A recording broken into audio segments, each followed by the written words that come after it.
నారద మహర్షికి పెళ్ళయిందన్న విషయం తెలుసా మీకు? నాకైతే మొన్ననే తెలిసింది.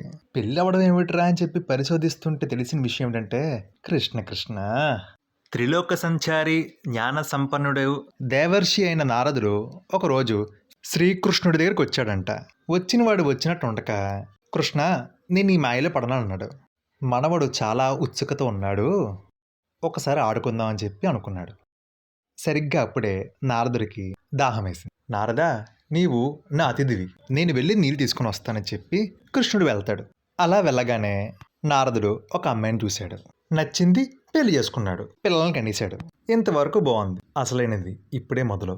వాళ్ళు పెరుగుతున్నారు, పెద్దవాళ్ళు అవుతున్నారు. ఒకరోజు ఆ ఊర్లో కరువు వచ్చింది. వర్షాలు లేక మొత్తం ఎండిపోయింది. ఆకలి దప్పికలు, ఊరంతా శోకం దుఃఖం. తిరిగి ఊరి చివరిన ఎక్కడో కూర్చొని కృష్ణ అని పిలిచాడు. కృష్ణుడు అప్పుడే నీళ్లు పట్టుకుని వస్తున్నాడు.